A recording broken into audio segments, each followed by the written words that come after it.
The first time she told me she was never in the mood anymore, I believed her because I loved her. The 100th time, I believed her because the truth was starting to feel too humiliating to consider. Then one night, her search history cracked that whole story open, and I realized rejection had never been the part that was killing me.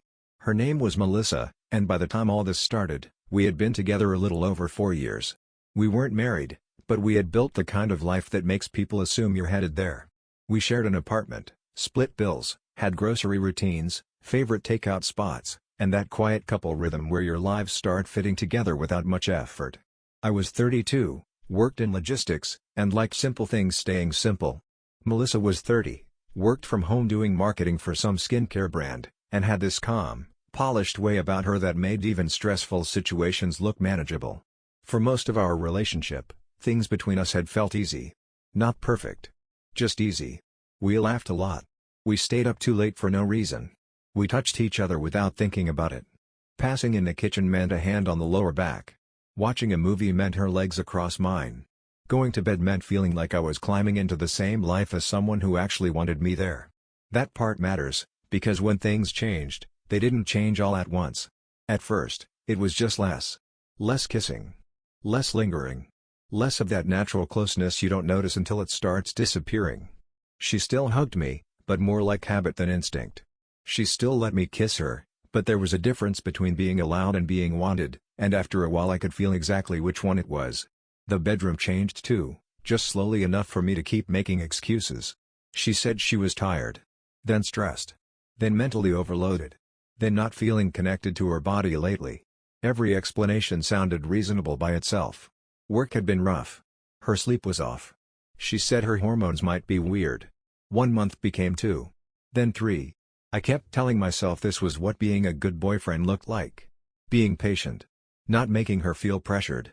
Not turning a temporary phase into some dramatic relationship problem. And every time I tried to bring it up carefully, she found a way to make me feel like I was asking for something selfish. Not in a cruel way. That was the thing. Melissa was never loud about it. She was calm. Controlled. She had this soft, measured tone that made everything sound mature and fair. She'd say she still loved me. She'd say it wasn't about me. She'd say she just wasn't in the mood anymore, like this whole part of life had simply gone dim for her and nobody was to blame. I wanted to believe that. I really did. Because the other option was harder to sit with. If it wasn't stress, and it wasn't hormones, and it wasn't just a low period she'd come out of eventually, then what exactly was it? Was it me? My face, my body, my presence? Had I become too familiar? Too available? Too easy to ignore? Those thoughts started coming in late at night, usually when she had already turned away from me in bed. She didn't shove me off. She didn't act disgusted. That almost would have been easier. Instead, she gave me this steady, low-temperature rejection that never looked dramatic enough to fight, just painful enough to stay with me. If I touched her waist, she'd say she was tired. If I kissed her neck, she'd say her head hurt. If I tried to start anything more intentional, she'd tense up before gently saying she just wasn't there mentally. After a while, I stopped trying as often. Not because I didn't want her. Because every rejection started lingering longer than it should have. It got into my head. It changed the way I moved around her. You can only reach for someone so many times before you start feeling stupid doing it again. The part I never said out loud was how humiliating it felt to keep hearing that it wasn't personal while experiencing it in the most personal way possible. Melissa noticed I was quieter, of course. She noticed everything. But instead of asking what was wrong directly, she got sweeter in these careful little ways. She'd bring me coffee in the morning. She'd ask about my day.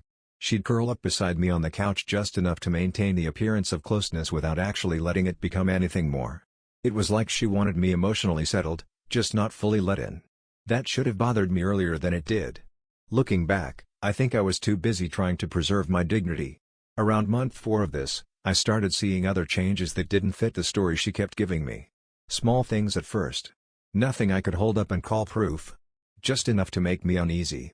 She became more protective of her laptop. Melissa worked from home, so her laptop was always around. For years, it had never been a secretive thing. We weren't the kind of couple who checked each other's devices, but there was openness. If mine was closer, she'd use it to look something up. If hers was open, I'd sometimes use it to pull up a recipe or check movie times while she was in the shower. It had never mattered. Then suddenly it mattered. She started closing tabs when I walked by. Not every time, but enough for me to notice. She angled the screen away more often. Once, I came into the living room carrying laundry, and she clicked out of something so fast it almost looked automatic. When she saw me glance over, she gave this little tight smile and said she'd been shopping for something dumb and didn't want me to see it. That explanation worked in the moment. Then it kept bothering me after. Because if it was really dumb, why did she react like I had almost caught her doing something wrong? The same thing started happening with her phone. She didn't become one of those obvious, shady people from bad stories online, constantly hiding it under pillows or taking it into every room like a second heartbeat. It was subtler than that. She just became more aware of where it was, who could see it, and when the screen was visible. More controlled. More edited. At the same time, the not in the mood thing stayed exactly the same. Actually, it got worse. Now even affection felt scheduled. She'd kiss me goodbye in the morning, but quick. Hug me goodnight, but distracted. One night I reached for her in bed and she let out this tired sigh before she could stop herself. She apologized right away, said she didn't mean it like that, but the damage was already done. That one small sound told me more truth than any careful explanation had. For a few days after that, I barely initiated anything at all. I think part of me wanted to see if she'd notice. Or care. She noticed enough to act extra kind. She did not notice enough to change anything. Then came the night that started turning suspicion into something sharper. It was a Tuesday, and she was finishing up work at the dining table while I was on the couch half watching a game and half scrolling my phone. She got up to make tea and left her laptop open. I wasn't trying to snoop. I need that clear. I wasn't leaning over her shoulder all night or waiting for some chance to invade her privacy. But when she walked into the kitchen, a browser window shifted on the screen, and my eyes landed on it before I could look away. It was private browsing. That alone shouldn't have meant much. People use it for stupid stuff all the time. Shopping. Gifts. Random searches they don't want saved. But something about the way she moved when she came back into the room changed me. She looked at the screen first. Then at me. Then she closed the laptop a little faster than normal and asked if I wanted tea too. Again, calm. Smooth. Nothing loud enough to call out. But that was the moment I stopped feeling merely unwanted and started feeling managed. After that, I couldn't unsee it. The distance. The excuses. The carefulness with devices. The way she kept telling me desired self had just faded out of her life while acting like she had something to hide whenever a browser window stayed open too long. I told myself not to jump to conclusions. I told myself I was probably being insecure. I told myself private browsing didn't mean anything. I told myself a lot of things that week. Then, a few nights later, Melissa asked me to order dinner from her laptop while she was in the shower. And when I opened the browser, I saw the one thing she must have thought she'd already cleared. Not the full truth. Just enough of her recent search history to make my stomach drop. When I saw those search results, I didn't react right away. I just stared at the screen like maybe my brain had grabbed the wrong meaning first and would correct itself if I gave it a second. It didn't. Melissa had left a handful of recent searches visible in the browser bar dropdown. Not pages open. Not some giant confession. Just enough fragments to ruin the story she had been telling me for months. They were intimate. Specific. Curious in a way that had nothing to do with someone who supposedly had no interest in that part of life anymore. One of them mentioned desire returning. Another was about physical attraction fading in long-term relationships. One was blunt enough that I felt heat rise in my face just reading it, standing there in our kitchen with the takeout app half loaded underneath it. None of those searches proved cheating. I knew that immediately. But they proved something that hit me almost as hard in that moment. She had been thinking about desire. Researching it. Following it. Engaging with it privately. And somehow, through all of that, she had kept looking me in the eye and telling me she was just never in the mood anymore, like the entire subject had gone dead inside her. The shower was still running. I had maybe 10 seconds to decide who I was going to be. I could keep staring. I could click deeper. I could try to open more history, more tabs, more evidence. A big part of me wanted to. But another part of me froze because once you cross that line, you can't uncross it.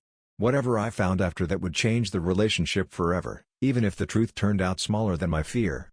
So I closed the browser, opened the food delivery page like she'd asked, and stood there with one hand on the edge of the counter trying to slow my breathing.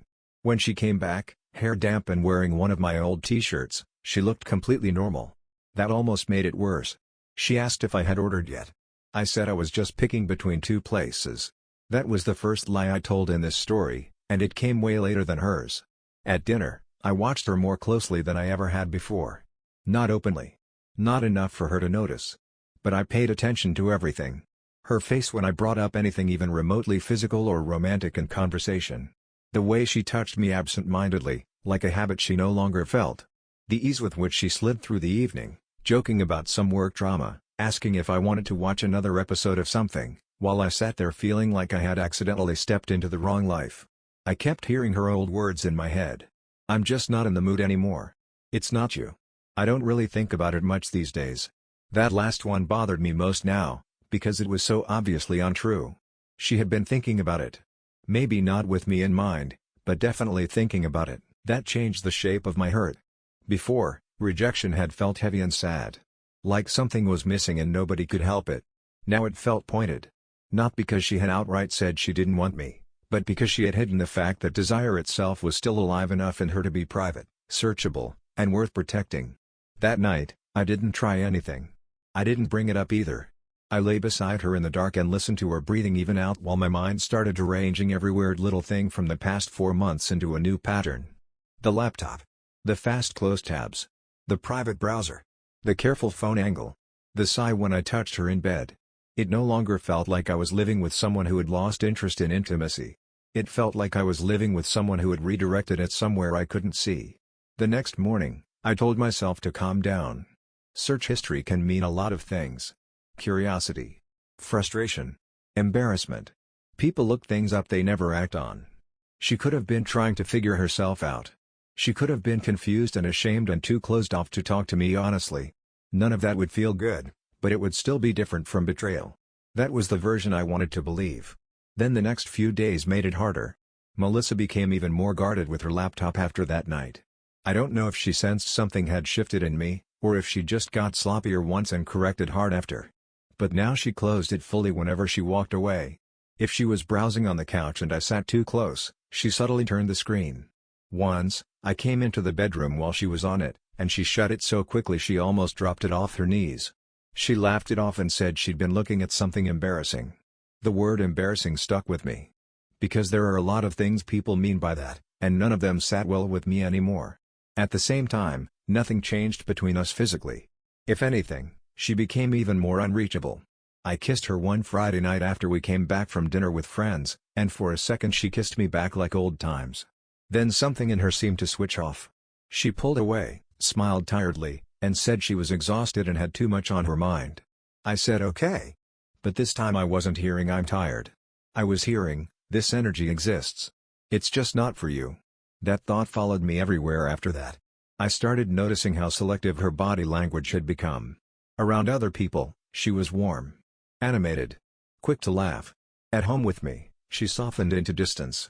Not hostile. Just absent in a way that made me feel like furniture she appreciated but no longer saw. I also noticed timing. Her mood sometimes improved after long showers with her phone nearby on the sink.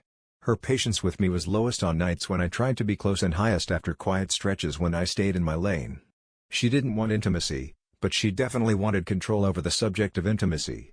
She wanted it framed her way, touched only when she chose, explained only in terms that protected her. That realization made me feel angry for the first time. Not explosive angry.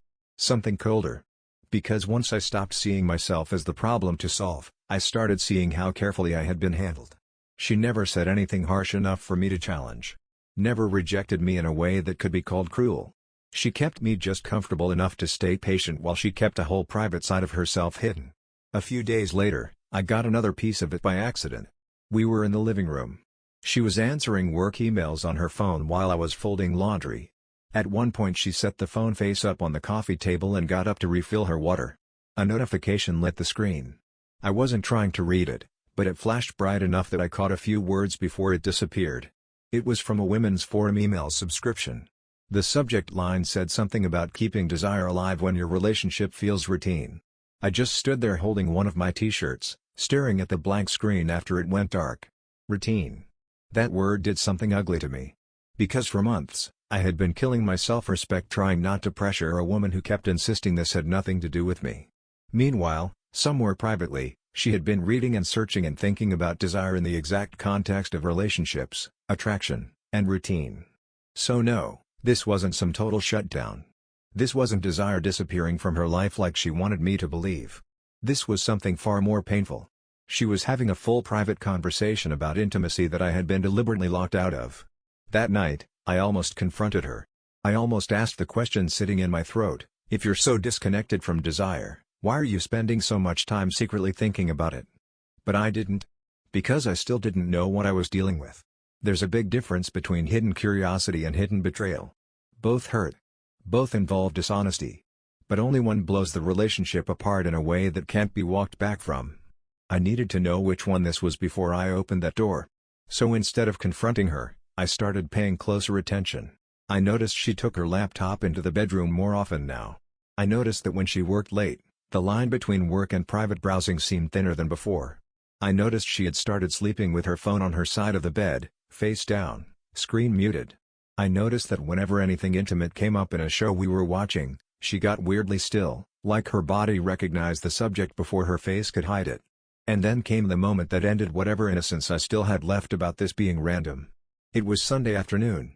Melissa had gone to meet a friend for coffee and left her laptop on the dining table, open but asleep. I wasn't planning to touch it. Then a message preview lit the screen. Not a full message. Not a name I recognized. Just a line of text that vanished almost immediately. But it contained one phrase I couldn't explain away. It said, "About last night."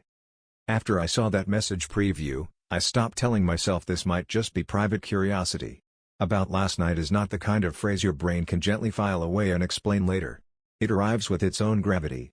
It pulls every excuse around it into one ugly shape. I didn't touch the laptop right then. That mattered to me for some reason.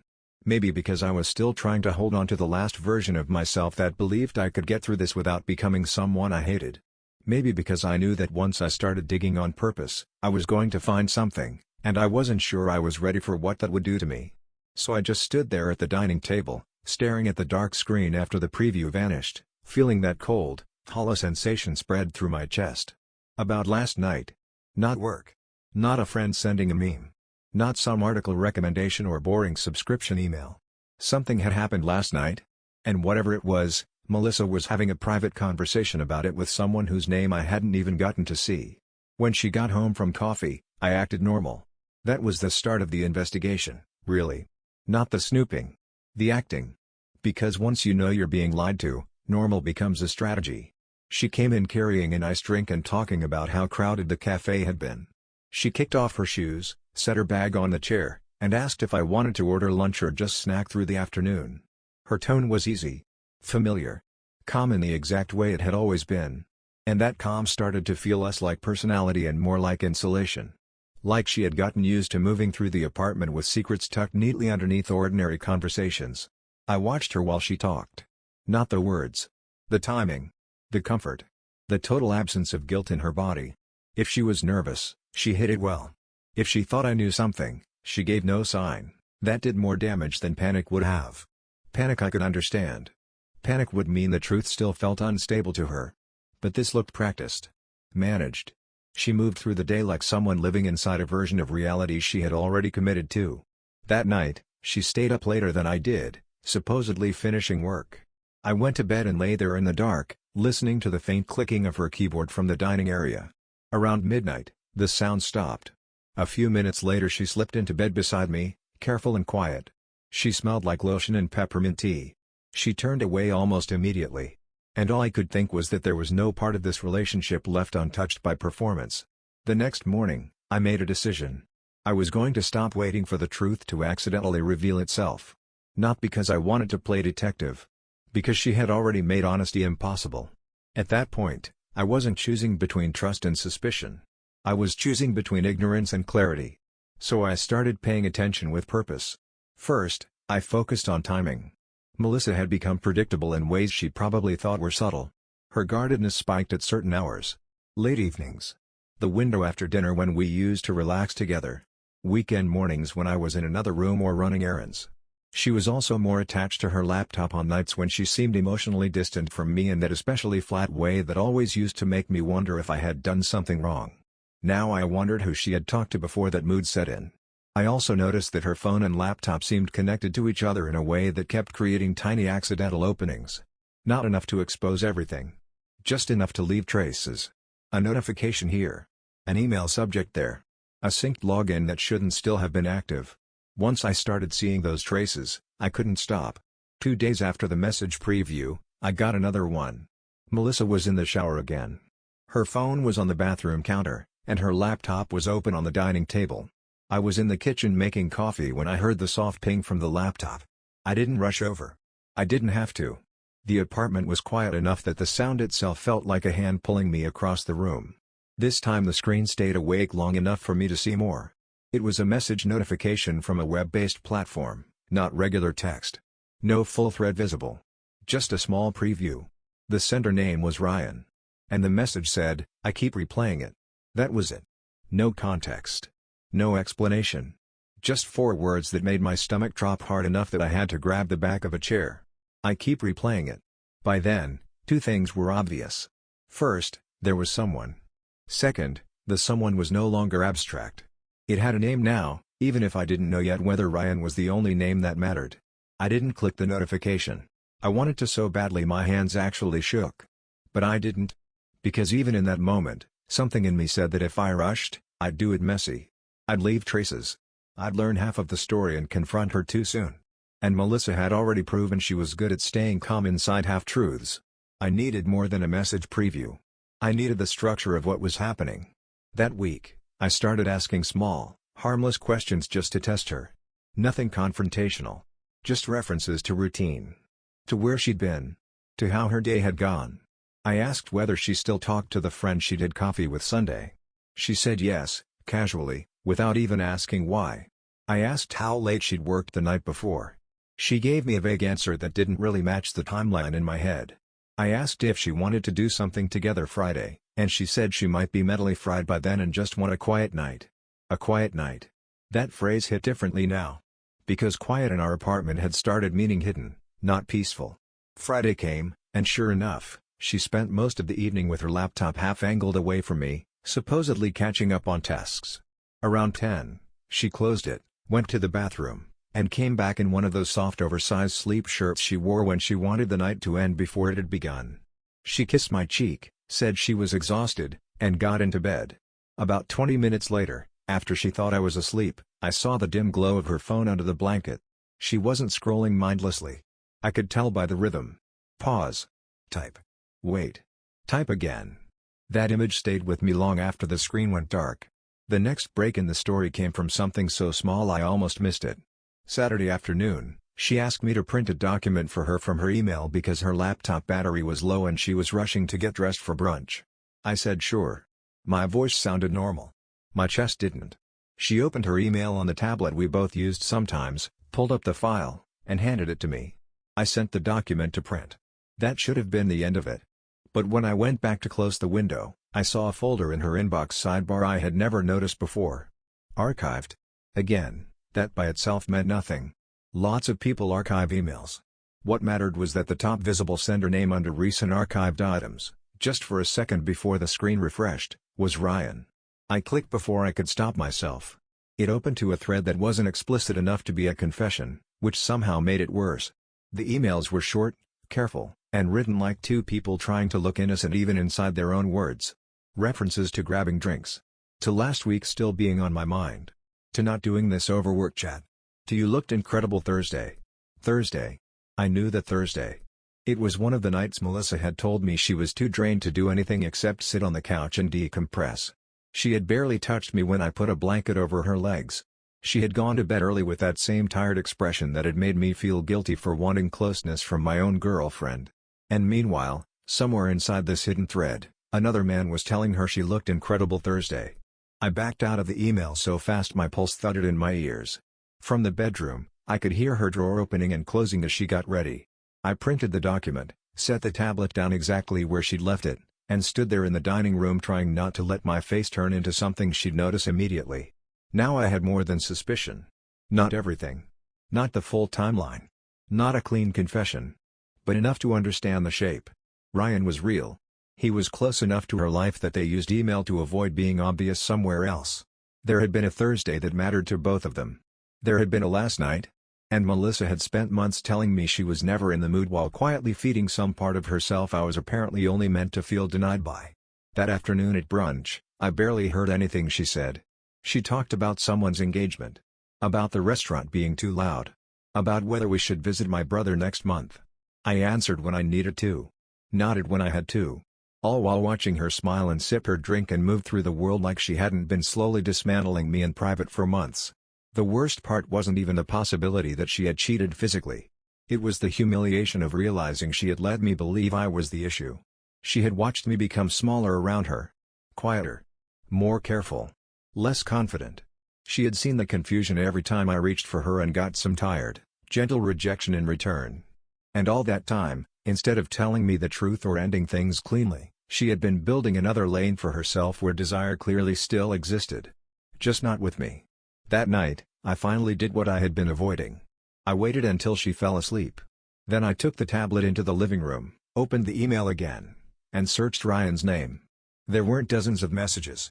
Melissa was too careful for that. But there were enough. A lunch that had turned into drinks. A Thursday evening she had called dangerous in the best way. A line from him saying he hadn't stopped thinking about the hotel.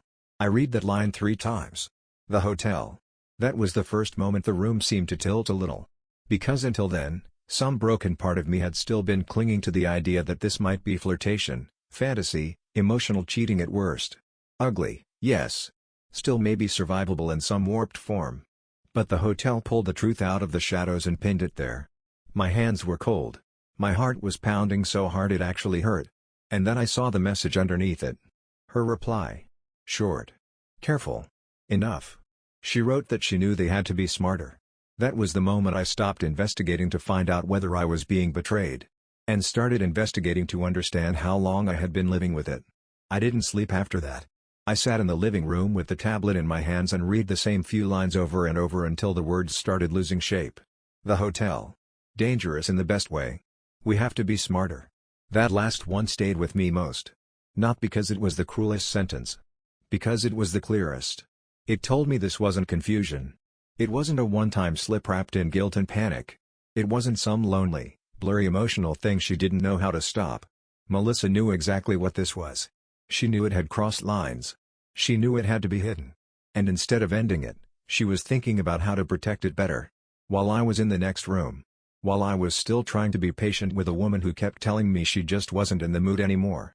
I remember putting the tablet down on the coffee table very carefully, like if I moved too fast, something in me would snap in a way I couldn't control. The apartment was dead quiet. I could hear the refrigerator humming, a car passing outside, the soft creak of the building settling. Normal sounds. Stupidly normal. And that made the whole thing feel even worse. Because nothing around me looked ruined yet. The blanket she liked was still folded over the couch arm. Her mug was in the sink. Her shoes were by the door. My jacket was on the chair. The life I thought I was in was still physically there. It just wasn't real anymore. Around 3 in the morning, I walked into the bedroom and looked at her sleeping. That was the moment that hurt the most, if I'm honest. Not the searches. Not the emails. Not even the hotel line. It was seeing how peaceful she looked. How easily she slept beside the damage. She had spent months making me feel like wanting her was some unfair pressure she couldn't carry, like my confusion was a side effect of being a good man at the wrong time. And all along, she had been protecting not her peace, but her affair. I didn't wake her up then. I could have. A big part of me wanted to yank the blanket back and force the truth into the room right there in the dark. But I already knew enough by that point to understand something important. If I confronted her while I was furious, she would use my anger to hide inside. She would cry, deflect, turn it into privacy, pressure, emotional disconnection, anything except the simple reality of what she had done. So I waited. In the morning, I got up first. Made coffee. Sat at the kitchen counter and let the silence build. When Melissa came out, she looked half asleep, hair messy, wearing that same loose t-shirt she always wore on Sundays. She gave me a small smile and asked if I'd made enough coffee for her too. That almost broke me. Not because it was sweet. Because it was so normal. So practiced. So completely detached from the fact that the relationship was already sitting there dead between us. I told her we needed to talk. She stopped moving. Just slightly. Just enough for me to see that whatever version of herself she kept hidden was awake now. She asked what was wrong. I told her I knew about Ryan. There it was again. That moment I had seen in other stories but never really understood until I watched it happen in front of me. That split second where someone's face tries to stay neutral while everything underneath it scrambles. Her eyes changed first. Then her shoulders. Then the whole calm, soft Sunday morning version of her just seemed to pull back a few inches. She asked what I meant. I said his name again. Then I said the hotel. That ended it. She sat down slowly at the table across from me like her legs had gone weak. For a second she didn't say anything at all. No denial. No outrage. No immediate explanation. Just silence. And that silence told me more than any confession could have. Because innocent people reach for the misunderstanding right away. Guilty people go still. Finally, she asked how much I had seen. That was it. Not what are you talking about? Not this isn't what you think. Not even please let me explain at first. How much I had seen. Like the problem was measurement, not betrayal. I told her enough. She started crying almost immediately, but even then it didn't feel clean. The tears came fast, but the words were still controlled. She said she hadn't meant for things to go this far.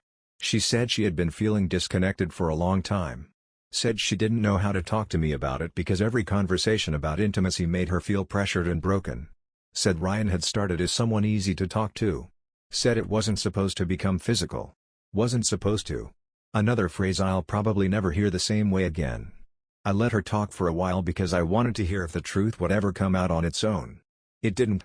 What came out was the version of events that made her sound lost instead of disloyal. Overwhelmed instead of dishonest. Confused instead of calculating. So I asked directly. I asked if she slept with him. She covered her face and nodded. Just once at first, she said. Then later it became more than once.